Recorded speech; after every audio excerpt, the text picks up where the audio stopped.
वही बातें लेकर बैठ गई। माँ गलत क्या कह रही है अंजलि दीदी, इतनी उम्र हो चुकी है आपकी, माँ कब तक आपकी सेवा करती रहेंगी। भाभी, मैंने माँ को कब कहा कि मेरी सेवा करो? वैसे भी अपना टिफिन मैं खुद तैयार कर लेती हूँ, बस टेबल से उठाकर देने को ही तो कहा था। वैसे अंजलि दीदी, देखा जाए तो टिफिन उठाकर देने की उम्र तो आपकी है।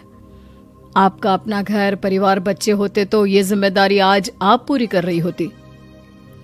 एक बात मेरी समझ में नहीं आती, अगर मेरी शादी नहीं हुई तो इसमें मेरी क्या गलती है, और तुम सब लोग मेरे पीछे क्यों पड़े रहते हो? अरे कुछ कहना क्या पीछे पड़े रहना होता है। अपने छोटे भाई को देख, तुझसे 3 साल छोटा है लेकिन 2 बच्चे खेल रहे हैं आंगन में। मुझे आप लोगों की कोई बात नहीं सुननी, जा रही हूं मैं। और आप में से किसी को मेरा कोई काम करने की जरूरत नहीं है, मैं खुद संभाल लूंगी। इतना कहकर अंजलि वहां से चली जाती है। शाम को जब अंजलि अपने स्कूल से लौटकर घर वापस आती है तो उसने देखा कि पड़ोस वाली निर्मला चाची वहां पर बैठी हुई थी। क्या बात है अंजलि बिटिया, नौकरी करके वापस आ गई? जी चाची जी, कैसी हैं आप? मैं तो ठीक हूँ बेटा, तुम बताओ शादी के बारे में कुछ सोचा या नहीं? अरे रहने दीजिए ना, इससे तो शादी की बात करना ही बेकार है। कुछ भी कहो तो गुस्सा करती है, बात बात पर आंखें दिखाती है। माँ, आप ऐसा क्यों कह रही है? मैंने कब आप पर गुस्सा किया?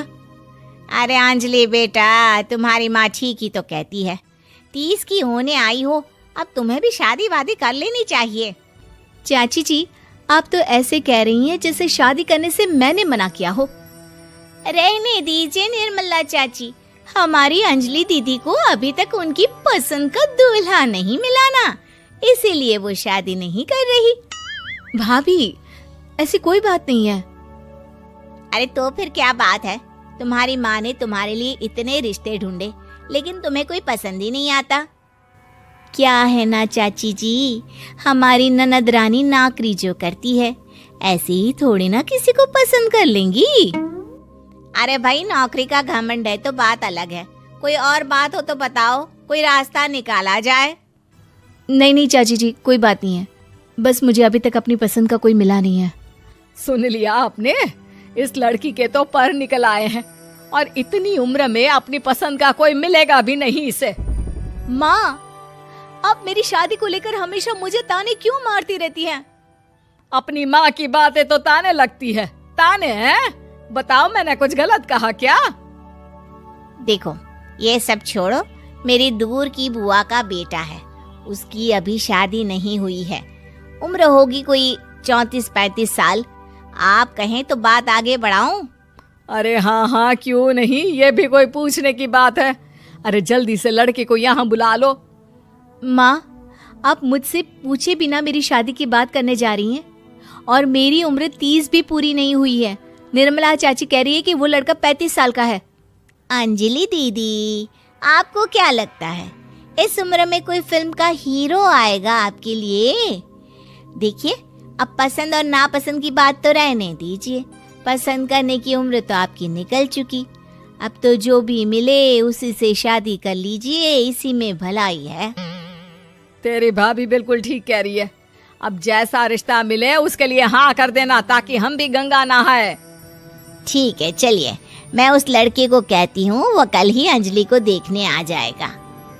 अगले दिन निर्मला चाची के दूर का रिश्तेदार अंजलि को देखने उसके घर आता है। उसका नाम था अजय। अंजलि जी, तो आप नौकरी करती हैं, वो भी स्कूल में? जी हाँ, मैं स्कूल में टीचर हूँ। हमारी बेटी बहुत होशियार है। अरे पढ़ने लिखने में इतनी होशियार है, इसीलिए तो इसकी नौकरी लगी है स्कूल में। हाँ ठीक है आंटी जी, जरा मुझे भी तो बात करने दीजिए आपकी बेटी से।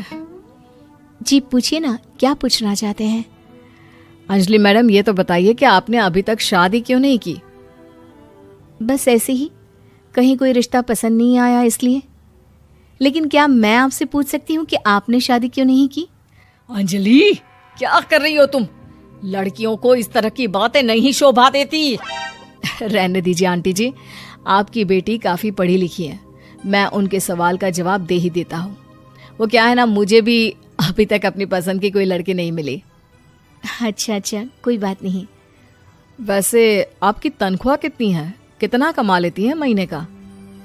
जी यही कोई 25,000 महीने। बस 25,000? इतने से क्या होता है?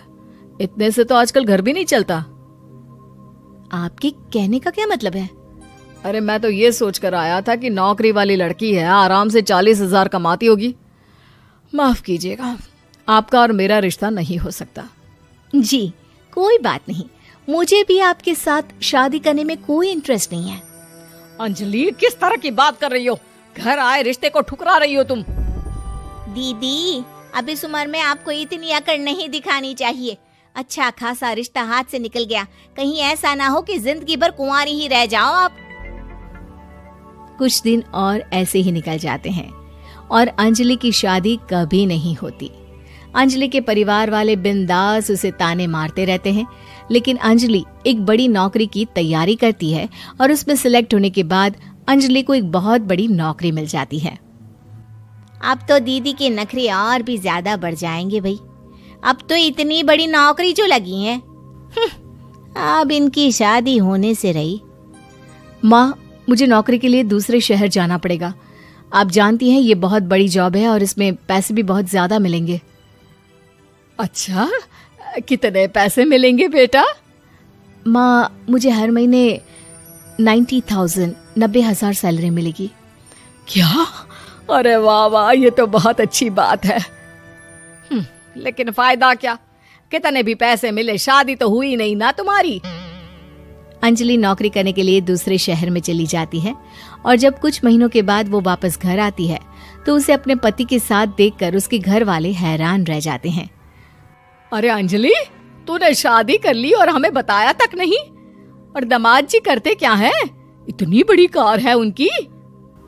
माँ, मैं आपको सब कुछ बताना चाहती थी, लेकिन आप सबके ताने सुनकर बहुत दुखी हो गई थी और इसलिए मैंने अपनी पसंद से शादी कर ली। मेरे पति मेरे साथ ही ऑफिस में नौकरी करते हैं और बहुत बड़े अफसर हैं। और एक बात बताऊं माँ, आज मैं बहुत खुश हूँ।